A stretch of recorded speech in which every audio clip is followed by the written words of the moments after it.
这里跟大家说几件事情。Well, I'd like to address a few things 第一 first. 件事情呢，下面也应该通知了。Well, the first thing is that, as you probably have already received the announcement that on Monday, 生态文明环保督察的there will be patrolling in terms of the 来视察，所以 environment and the authorities would be coming into Larangar and to make inspections. So I would like to request you not to place the construction materials on the road. I think they should arrive around noontime, so please pay attention. Whenever they would depart, then we will let you know as well. It is nothing to be afraid of. It is to just patrolling about the environment. Usually about if there are sands or a destruction of the forests, so on and so forth. It is on the ecological protection. Of course, there are some requirements for you to contribute as well, but I think you should be used to it by now. This is the first thing. And the second,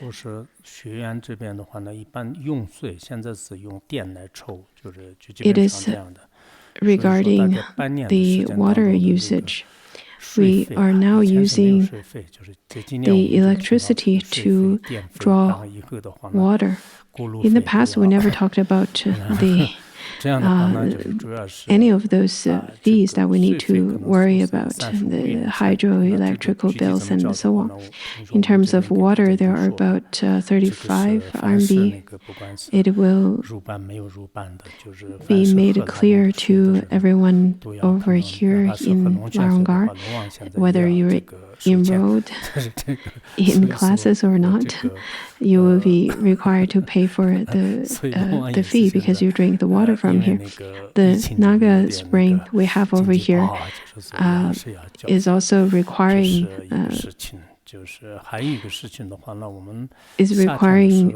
us to pay the fee as well, maybe because the Naga also need some income after the pandemic. Also, there are different information nowadays. For example, this place says that they have Dharma teachings, that place says that they have empowerments, so on and so forth. For people who are already enrolled in various classes, I hope that you do not depart and leave your classes halfway through just because of some other information. Because in this way, you may then not be able to receive the full oral transmission maybe for 3 or 4 Dharma texts. But if you were to give all of those up to receive one transmission, one empowerment, that is of great negative deeds that you are accumulating. It is said that to stop having to interrupt the oral transmission is equivalent of destroying one's stupa. If you were to miss your classes, miss your current oral transmission, but to receive oral transmission elsewhere, this may not be of the greatest benefit to you. We receive many information from different sources nowadays, but maybe they're not that simple or that easy. So, on top of that, since this is the pandemic, and if you were to travel around very often, and then return back, this is really not very beneficial to the group either. For that reason, if you were to part from Larungar, then it's better for you to stay outside. There are different regulations and different policies of even the worldly universities and schools. So we need to cherish what we have now and not to break the rules, not to violate the regulations that we have here. You need to pay attention to that. This is the second aspect. And the third aspect is about, as I mentioned a few days ago, that in the future,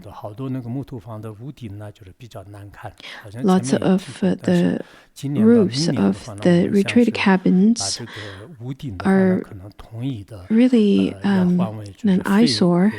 So we're going to have the new roofs ready for everyone in the next period of time. I think many people think that Larungar looks really great from down below. When you have this worm's eye view, it looks really wonderful. But if you were to stand at the peak of the mountain over there around the mandala structure, then you will see how all the roofs of the cabins, of the retreat cabins, really are not beautiful, not pleasant to look at, because people would place various kinds of rocks and their construction materials, wood and this and that, to put it on top of their roof. It really is an eyesore.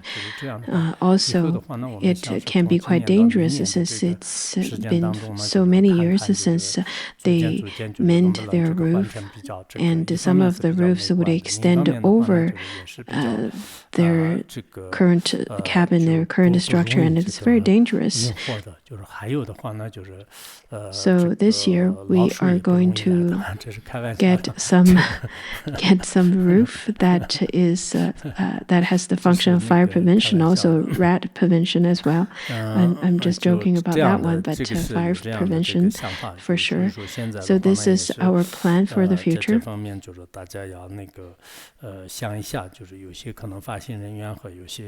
And the staff member, the relevant teams, if you can look into the appropriate materials, if you have suggestions, then you can then have discussions about it. In the past, in Larungar, we had lots of unfortunate incidents of fire because of the electricity wires. So over the past 4 or 5 years, I've attended numerous meetings in discussion of the electricity. So now we can see the result of it, and I hope that all of you can be involved in this construction, the future construction project as well. We don't have class tomorrow. And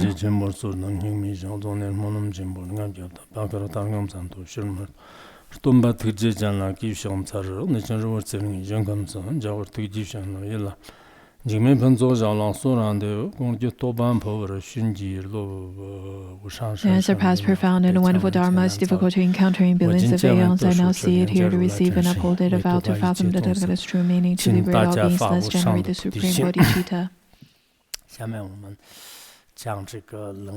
Let's begin our class on the Surangama Sutra. So far, we've covered about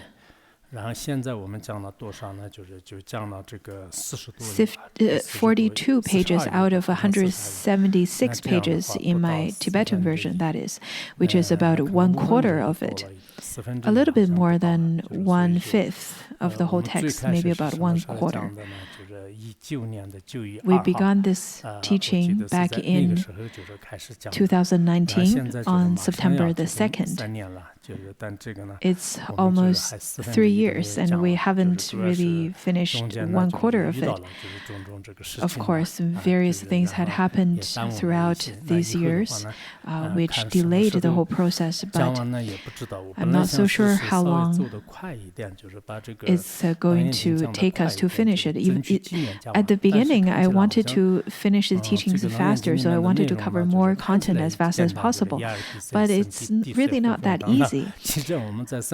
At the glimpse of it, it seems it's quite easy. The eyes, ear, nose, and body and tongue, the earth, water, fire, wind, and so on and so forth. It seems easy, but whenever we really delve into the analysis, it's really not that easy at all.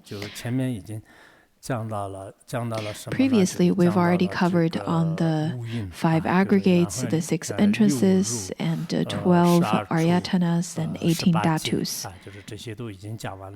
We've already covered on all of them. Beginning from today, we're going to start the explanation on the 7 great elements, which includes the earth, water, fire, wind, space, and perception and consciousness, these 7.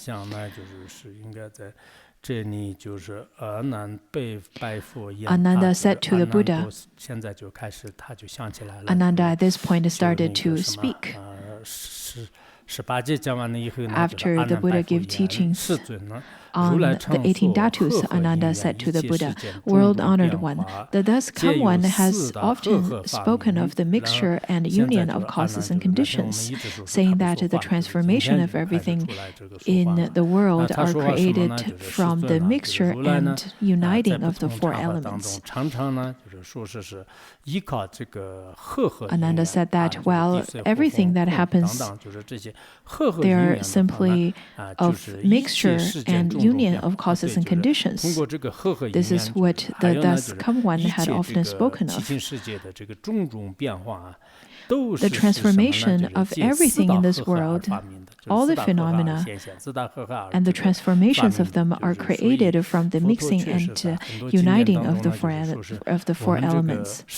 According to the Buddha, through various sutras, he states that the various things in our world, all phenomena, all the changes, are simply the result and production of the causes and conditions, such as the 4 great elements. Let it be the mountains, rivers, and ground, or the houses and huts, and our eyes, ears, nose, tongue, our body. In fact, it cannot part from the 4 great elements. Without the 4 great elements, we won't be able to survive in this world. There's really no animate or inanimate world. That is why the Buddha often talks about how everything is simply everything is simply created from the mixture and uniting of the 4 elements. And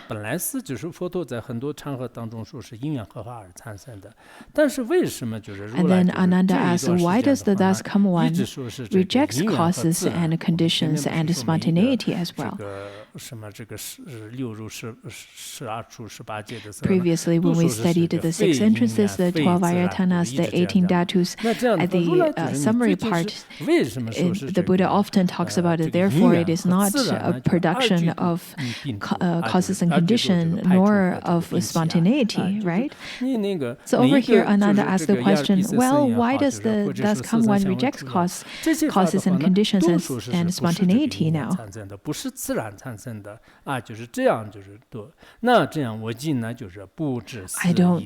I do not know how to understand your meaning now, Ananda says. I really don't know how to understand your teaching. I don't understand what you mean. What is the secret meaning within that? Previously, you talked about how everything is simply the production of causes and conditions, and now you said it's not.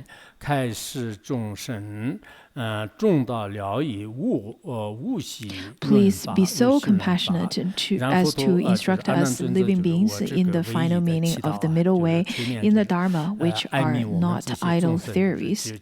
So could the Buddha please give us the teachings, give the sentient beings the teachings? on the middle way, on the Prajnaparamita, on emptiness, on the most final meaning, on the most absolute meaning, that is without any elaborations. Ananda, though he studies the Theravada tradition, but he talks about he's quite good at using middle way or the final meaning, the not idle theory. He's very good at using those terms in his questions. So he uses the terms of a Mahayana. And then the world-honored one told Ananda, you have renounced the small vehicle dharmas of the sound hearers and those enlightened to conditions and have resolved to diligently seek unsurpassed bodhi. The Buddha told Ananda, saying that, well, now you have already abandoned the Theravada, the small vehicle, the Hinayana ways of the Dharma. As we know that Ananda is a sound hearer from the Hinayana vehicle.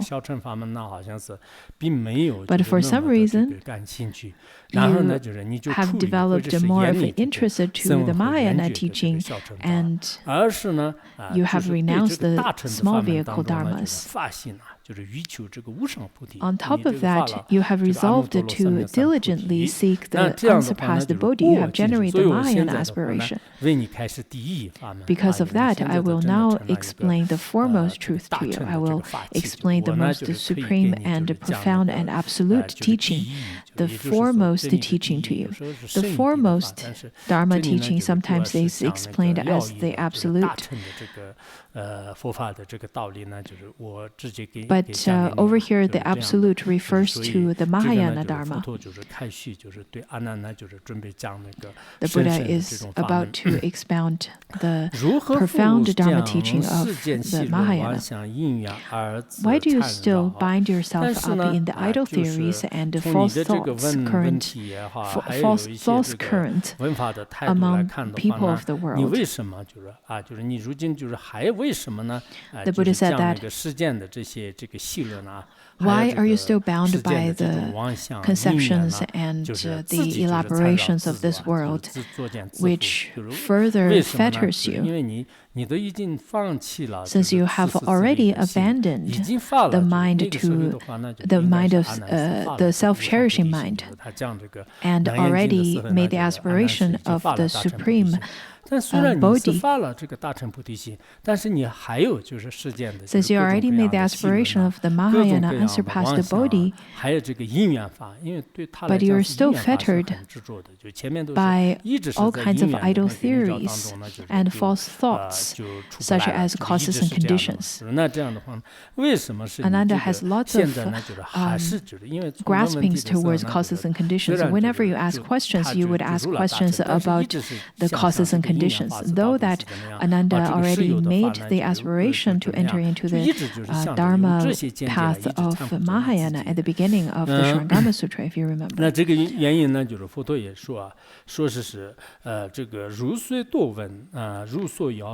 The Buddha continued to say that although you're very learned, you're like someone who can discuss medicines but cannot distinguish a real medicine when it is placed before you. Ananda is well known as Ananda is the foremost in the Sangha as the most learned.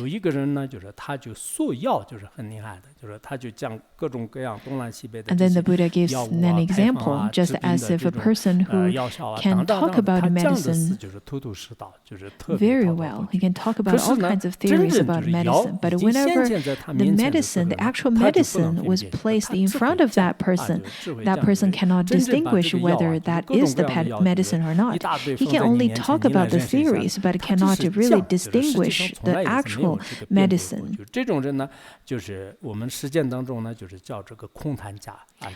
We have a whole bunch of people like that in our time as well, and we call them the theorists. They're not very practical. 古人有一种说法叫做呢，降的时候呢，好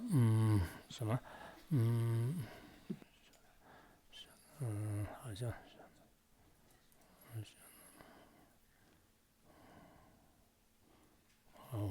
There's a Tibetan old saying I'm trying to remember, which describes this particular type of situation and this type of particular person, but I can't remember. I can only remember half of it. 他这样的就是，所以这个呢，就是应该是，就是光问多学。其实我们 Anyhow, there are people who are quite learned, just like many of us. 也有这样的。We're similar to Ananda. There are lots of Khenpos and Khenmos and the tutors. They're very good at giving teachings to the others, and it sounds very good. They're quite eloquent. But when it comes to the time for them to work on their own afflictions, in fact, since they had never placed those teachings into actual practice, they had never diligently practiced in meditation or worked with their afflictions, there's no practical experience of that. Therefore, they can only speak of it. In the Chinese saying, there's a particular term, it's called armchair strategist. So a person who can only talk about strategy but cannot really lead the armies. The story goes that there was a person who was quite eloquent in talking about strategies. But if the person were to lead the army to defend the country, then he failed quite horribly. I think about 400,000 soldiers died under his leadership, and his country fell because of his strategies as well. It is something that we need to be cautious of.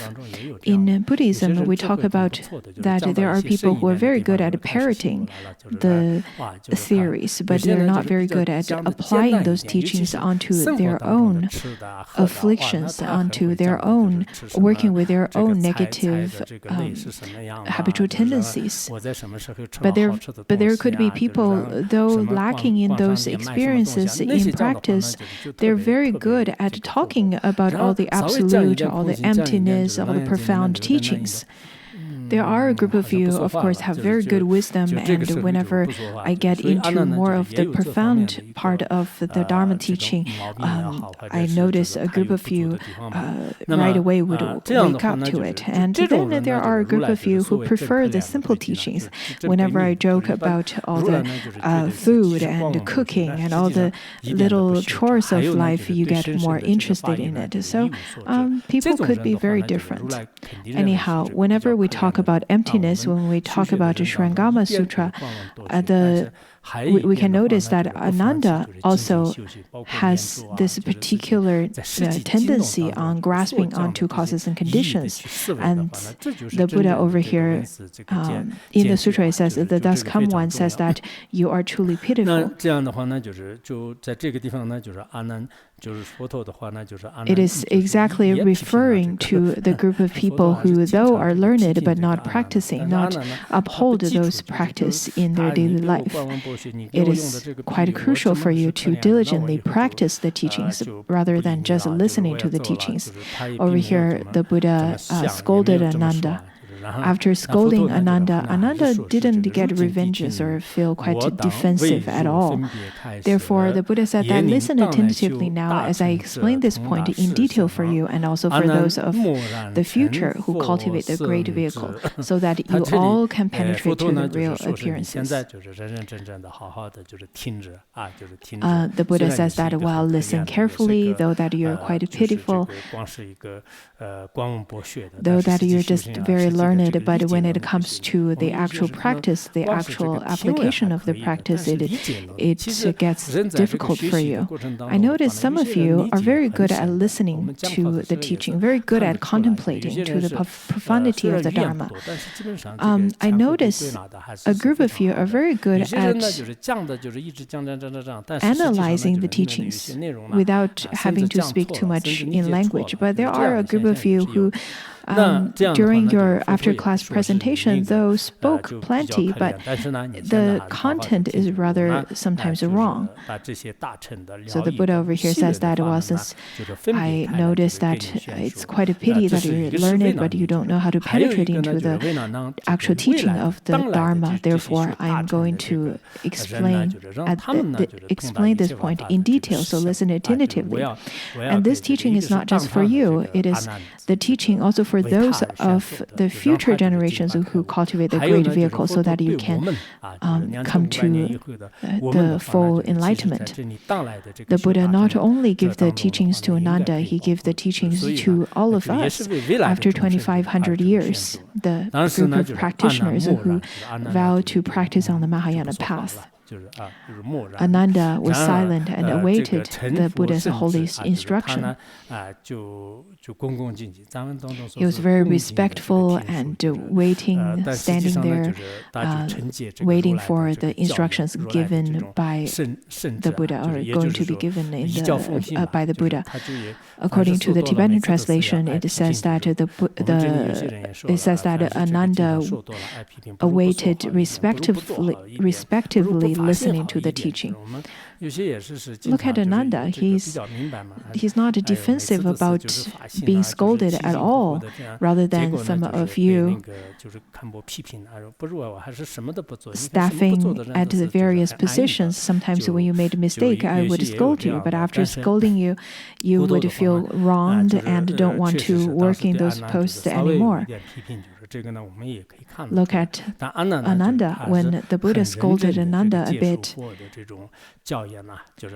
he still attentively and carefully and attentively listening to the instructions given by the Buddha with great respect. According to the Mahaprajnaparamita Shastra, it says that the listener should listen to the Dharma teaching while gazing at the teacher with great respect, and then receive the Dharma teaching as if one were so thirsty, but received the nectar at that moment of suffering from thirst. Wholeheartedly delve into the Dharma teachings given by the teacher with a heart and mind of great joy and bliss. At the time of listening to the Dharma, sometimes they may feel saddened, sometimes they may be delighted, sometimes maybe the combination of the previous two. This type of person who can truly delve into the Dharma with those mixed feelings are the proper vessels. When you are listening to the Dharma teachings, it is not necessary for you to sit far away from the Dharma throne. It is not a proper way of listening to the Dharma when you are dozing off or when you're distracted by doing other things. What is the proper way of listening to the Dharma is to listen attentively, wholeheartedly, and focus one-mindedly on the Dharma teaching. While following the Dharma voice of the teacher, we may then generate the mind of joy or suffering. All kinds of state of mind would switch. There are some kinds of changes to your mind. That would be, if you follow the Dharma teachings, then your mind would be sometimes shocked and sometimes waved and changed. That kind of change is quite crucial. Then in the sutra it says that Ananda, according to what you said, the mixing and uniting of the four elements create the myriad transformations of everything in the world. The Buddha says that Ananda, as you said, that everything is created from the four elements throughout mixing and uniting. So all the changes and transformations of everything in the world were caused by that as well. But those are not the absolute truth. According to the Lankavatara Sutra, it says that the foolish beings in our world would distinguish the earth, water, fire, and wind as solidly existing, solidly existent moisture, warmth, or the dharmas that's changing, that's constantly wavering. However, all of those are simply just names. There is no truly existent entity to them. 先就是应该是这一段的话，那就是整个四大的一个综合的开始。So the Buddha firstly gives the summary of the four great elements, and then he refutes the true existence of the element of earth. But at first, the Buddha gives the summary, saying that yes, the four great elements would create the myriads of transformations of everything in the world. And then he continued to say that Ananda, if the nature of those elements does not mix and unite in substance, then they cannot combine with the other elements, just as empty space cannot combine with the forms. 简单的什么分析呢？就是一个是四大这个不合也不行，就是合也不行。其实真正本体 The Buddha over here used a simple analysis to briefly explain why the four great elements cannot be mixed and cannot be not mixed, cannot be combined with the others, or cannot not be combined.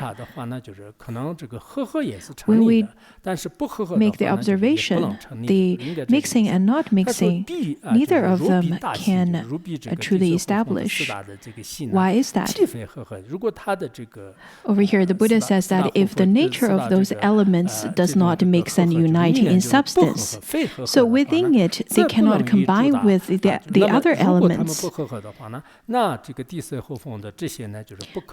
If the elements does not mix and unite in substance, then how could all the earth, water, fire, and wind combine with the other elements? It doesn't combine, just as empty space cannot combine with the other forms. Since empty space is without any obstruction, but the other forms are with obstruction, then how could the space that is unobstructed to be combined with the obstructed? For the same reason, the four great elements does not mix and unite in substance, or they cannot combine with the other elements. 就是不能这个合一样的就是这个是不能这个合的意思。然后这个如合者就第二个方面呢 Then from the second point of view, assuming that they do mix and unite, they are then only in a process of transformation in which they depend on one another for existence from beginning to end. If you were to say that they do mix and unite, it is rather just a process. It is just a process of changes. There will be the production and extinction.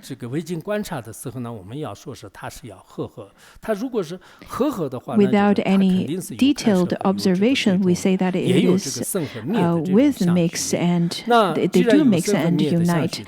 In that way, they will have a beginning and an end, a birth and extinction.